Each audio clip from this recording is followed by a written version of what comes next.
Stevie Nicol, by Alex Kirkland, and later we'll be joined, delighted to say, by Tim Vickery. And today, with International Week upcoming, we'll be looking at the impact of some youngsters that have made a name for themselves, not just in other countries, but some, including Brazilians, some young Brazilians who may be heading your way soon. That's still to come. But we start with Jude Bellingham. And it's an article you've written, Alex, about Jude Bellingham, about the start that he has had. Why do you think he's been able to be so successful so far at Real Madrid?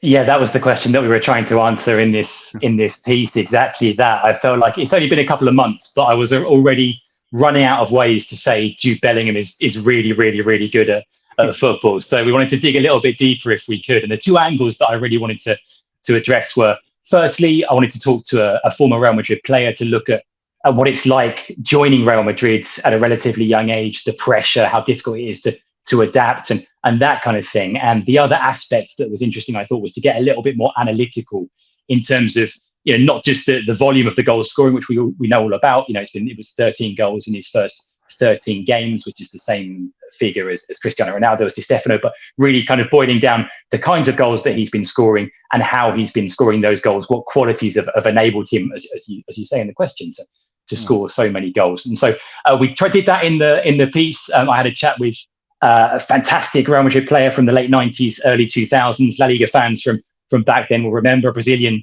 kind of elegant, talented winger called Savio, part of the squad that won 3 Champions Leagues from 98 to 2002.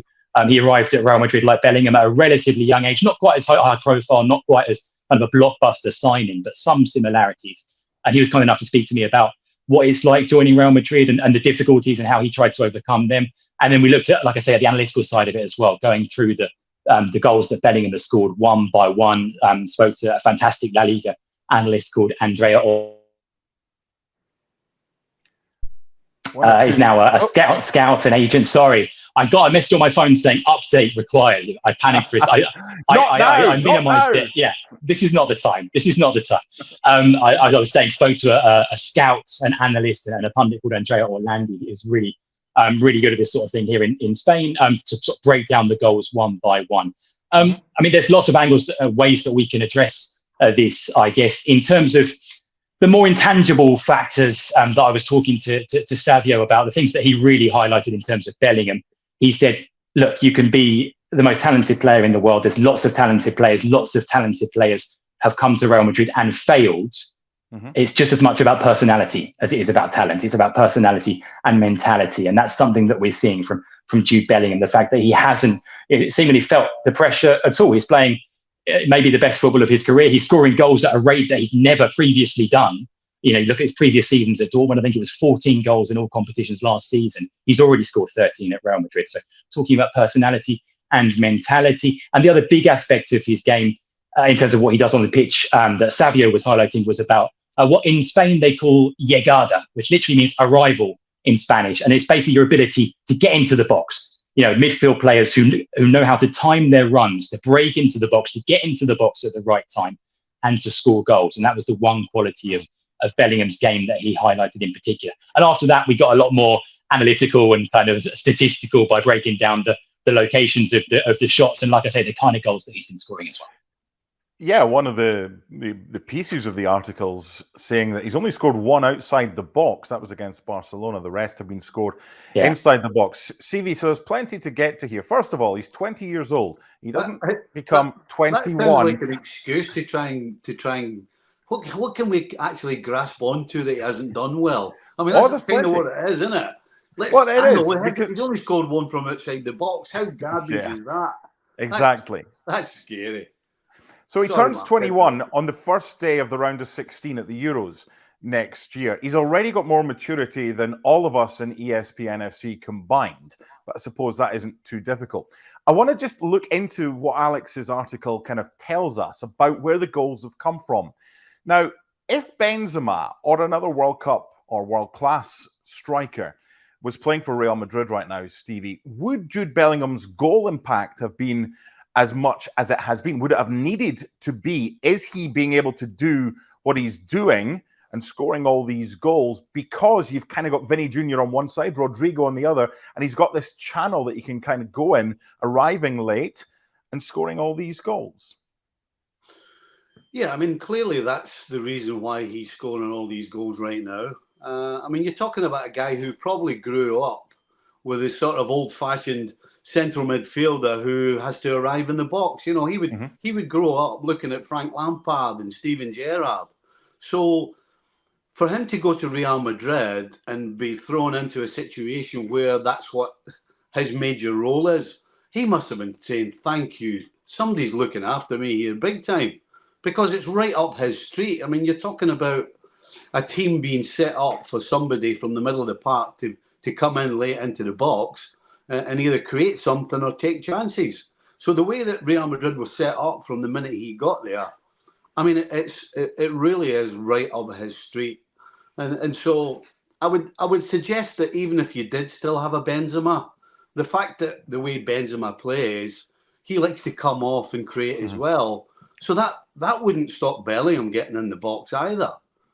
You know, I think the only question mark that you would have would be, you know, if they had a Romario or somebody like that who just that's what they're all about.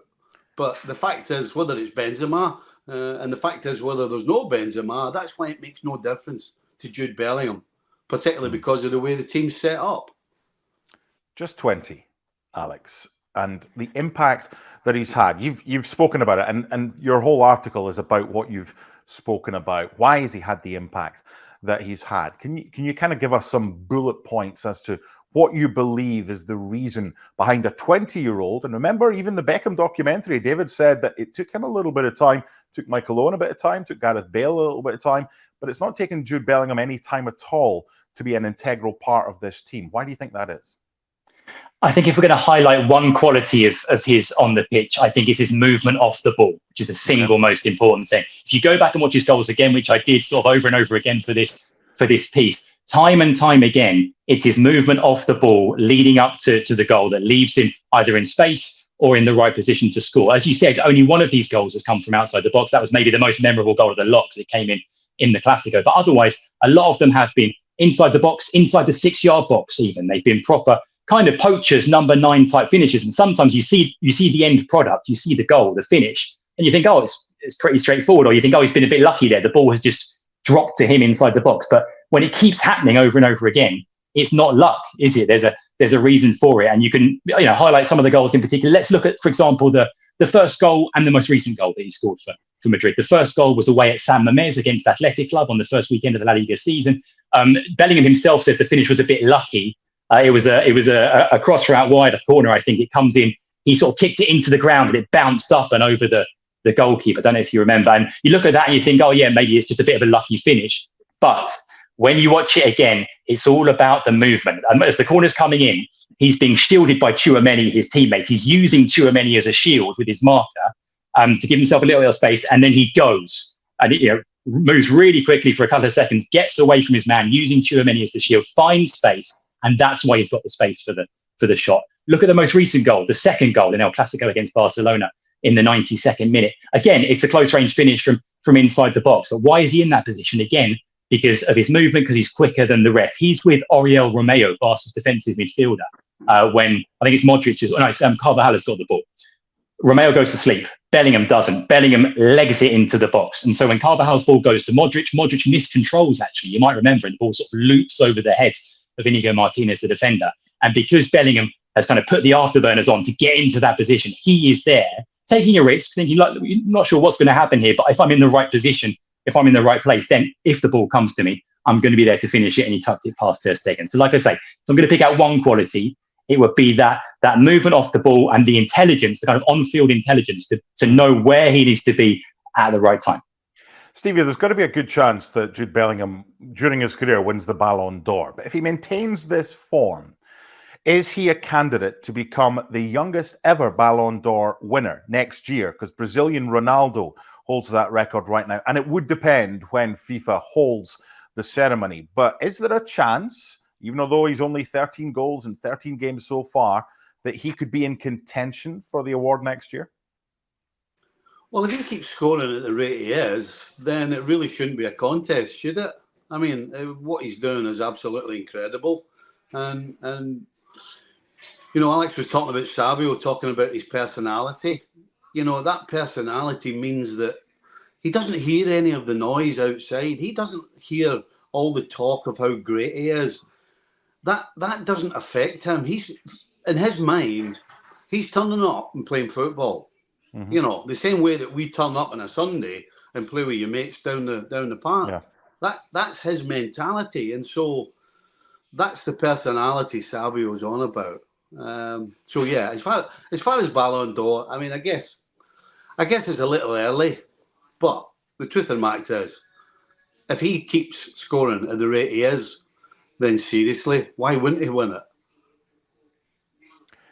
When you look at what he's done so far, and he's got the Euros next year, Alex, and he's having a great time at Real Madrid. Stevie's spoken about his mentality, took his mum to the game. I mean, his mum and his family are the most important thing. His brother Job's at Sunderland right now, having gone there from Birmingham, and he could be just as good. He's a couple of inches taller. But at Real Madrid, a lot of players think getting to Real Madrid or Barcelona, that's the pinnacle. Yet you've got the English press that say, oh yeah, but one day you want to play in the Premier League. He may well do so, but why would he want to leave Real Madrid ever? Yeah, I mean, that's the question. And so far, you get the impression that his career has been kind of meticulously planned and managed by his family, with his parents, in terms of choosing, you know, where to be and where to go. You look at him when he left Birmingham City. At that point, I think he could have gone. He had the chance to go to Manchester United. He went to Dortmund instead because he knew that Dortmund look after young players and give them opportunities. When he left Dortmund, he chose Real Madrid over Manchester City. City were very, very interested. Pep Guardiola was trying to convince him to go to City. He went to Real Madrid because he felt that would be the best move for his career, his development, I guess his kind of brand right now. He's talked about what a massive fan of La Liga he was growing up. He's talked about watching El Clasico. I think he knows, he's aware of the impact that for him, like I say, as a player, as a brand, the impact, the sort of worldwide impact it can have, being a star at Real Madrid, as we saw with Cristiano Ronaldo at Madrid, as we saw with Messi at Barca. And he knows what that can do for him, and that's why he's here. I just want to pick up on one thing as well that you guys were just talking about in terms of, can he keep this up? Can he keep this scoring up? That's the big question, of course. I'm going to mention a phrase. I promise I'm not doing this just to wind up Stevie. I promise. I'm going to use the words expected goals. I'm sorry, I've done it. I've used the words expected goals. Here's why. He's got 10 goals in La Liga, right? You look at the expected goals, it's like 4.8, 4.9, something like that, less than half. So he is scoring more than double the goals that you would expect a player to score from these kind of opportunities. Now that suggests, it doesn't mean anything on its own. That suggests that the most likely outcome is that over time, let me finish, it's going to slow down. It's going to slow down. Order!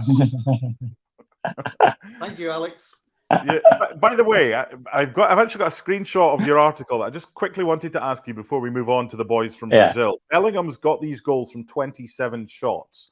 Rodrigo's had 41 shots, and he's only scored 3 goals as well. So the higher up you go in any sport, the more clinical you should be, and you normally are when you reach that. So I just wondered about those numbers at the end of the season. I'm looking forward to it.